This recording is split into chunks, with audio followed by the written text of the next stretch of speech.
All right, this is not quite an autobiographical exercise, so I'm just going to title it Handwritten Autobiographical Notes Entry, Sunday, 8 November 2020.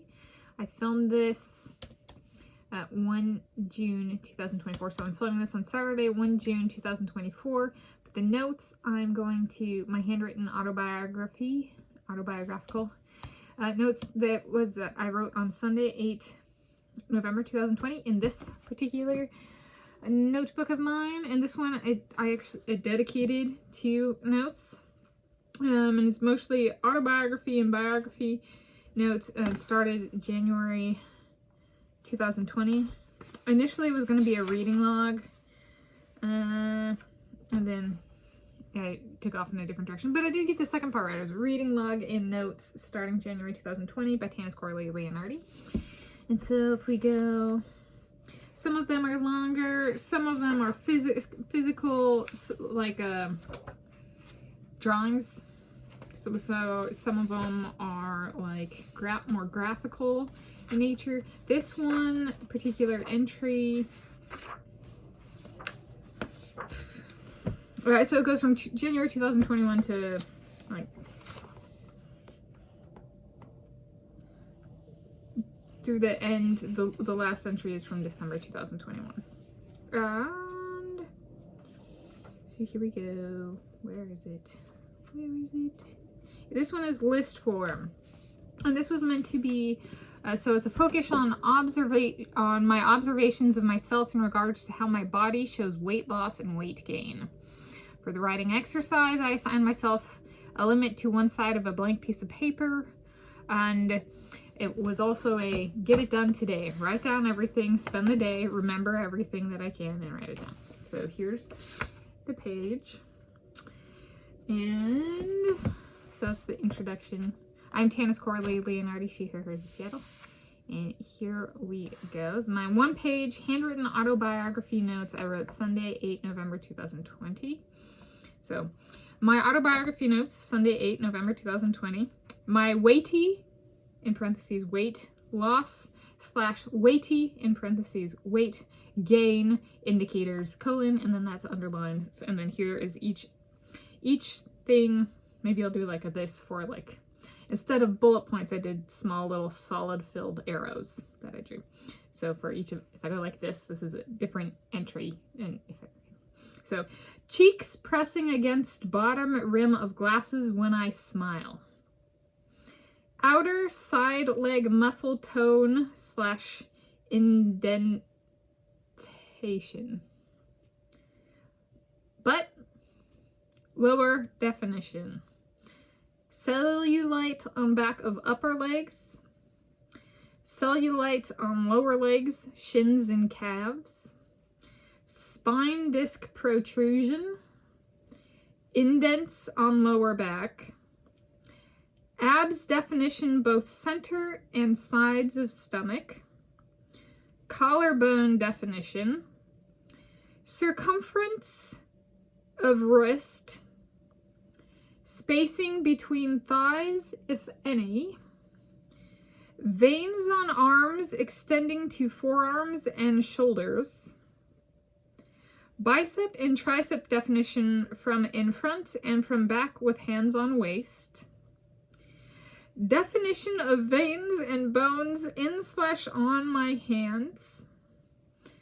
Shoulder blade protrusion and or muscle definition. Sharply defined chin / jawbone. Sharply defined to angular shoulder tops. Definition of muscles supporting my rib cage. Bra cup size, bra strap size, and fit of each. Smoothness of neck and presence or lack of fat creases. Circumference of neck. Degree of double chin and profile view of head. Neck and chest skin moistness. Neck flesh firmness. So that's the entry. This is one that, interestingly enough, so I've gained like, 50 plus pounds, lost 30, 40, 50 pounds a number of times in my life. I'm not like I do it every year. It's like more of, I go through like, I have like the normal oscillations, and then I have the like, multi-year, sometimes kind of oscillations. And so I was like, let me write it down. And I think perhaps the biggest adaptation of this list for me is my low blood pressure. When I have a low blood pressure attack, my body will sometimes start retaining a bunch of water. So like I will, it's like I've not eaten any excess calories for 5 days, and then I gain 5 pounds of water weight overnight. And my cheeks will start pressing against my glasses, and I'm like, low blood pressure, right? If I'm questioning, it's like I'll be like, is this low blood pressure? And then something like that flares up, and I'm like, hands up, low blood pressure, kind of thing. Before like it escalates. So sometimes it also kind of composition kind of matters for like, is it weight gain or is it PMS, weight gain, water weight retention, related to menstruating, because I'm a woman. So some of them are like, sometimes the thing corresponds to like excess calories, weight gain. Sometimes it's low blood pressure, weight gain, and sometimes or loss, right? And this weight loss or gain. And sometimes it's PMS or menstruation related weight gain or weight loss, right? So I gain the weight on PMS and through part of menstruation, and then I start losing the weight that I gained, the water weight, for menstruating. So this is actually important for my low blood pressure journey, because how I started noticing like things were off and stuff is like, but I've been dieting, why is my body weight going up and why do I feel weird, right? So it's kind of, there's actually some that corresponds to something in my system.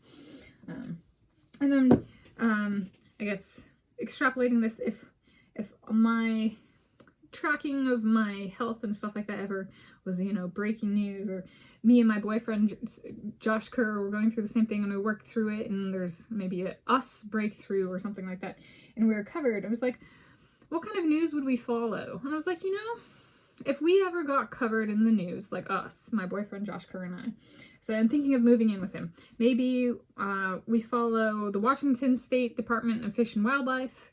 If they do a newsletter, follow their YouTube channel, which I already do. Maybe actually go to they have town halls or town meetings and stuff like that. Maybe see if we can find one in person that keep our news, especially if we get our dream house, with the squirrels and stuff like that, staying tuned into stuff that's very relevant for us at the state level, right? The laws and regulations and stuff like that.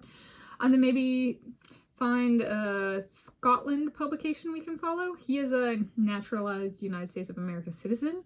So both United States of America citizens, but something that reminds him of home, kind of like the Washington State Department of Fish and Wildlife reminds me of home. But then if we find something that covers us, right? And it was like, and maybe it'll be about squirrels. Maybe it'll be about our athletic pursuits. Maybe it'll be about our health and wellness and stuff like low blood pressure. So like, let's say, I'm not going to say it would be, but like waiting for press coverage on adding, so go for the two that I've already mentioned, the Washington State and the Scotland one. And then, especially since we're staying tuned in with my parents have a Seattle Times subscription and stuff like that, we'll get news that way. We're staying connected with them. But then for our, like, what would be our big thing, maybe wait and see what covers us, my boyfriend Josh Kerr and I, right? And see, and then of the ones that cover us, is there any that has like consistent coverage and like a variety of things that we enjoy reading and would subscribe to or follow or something like that. And maybe something like, maybe it ends up being Nemzeti Sport Online, which I have a YouTube subscription for, but maybe we subscribe to the publication as well. That kind of thing. So maybe waiting, right, to get a little bit of a better feel of like, we don't want to subscribe to something that's publishing misinformation about us. I've been through that potentially with like a soulmate or two before, or three or four or more, kind of thing. And it's like, but that causes me stress, right? And stress can cause bad mental health, but also bad physical health and stuff like that. And so being like, cut think of misinformation as pollution. Cut the pollution out, right? We're looking for something that puts healthiness into the world as opposed to toxic content. So finding the right thing as best we can, right? We're not in control of everything, so kind of playing it that way. But there's my handwritten autobiographical notes entry, Sunday, 8th November 2020. This video filmed 1 June 2024, and something a little bit different, but also essential for, I find, lists and sometimes visuals and graphics and graphs and stuff, and drawing them myself is helpful in, like, what's the overarching story? What are the themes? And then once I've come up with a list, I can be like, if I want to include this thing throughout my autobiography or throughout somebody else's biography, if the observations are about somebody else, right, then be like, where does each of these bullet points or arrow points, right, where does it go in the story? There's 20 things here. Now that we have this 300 to 500 page storyline, where do they go, right? So instead of sometimes writing just a passage, writing observations so that those passages can be structurally reinforced to the overarching story.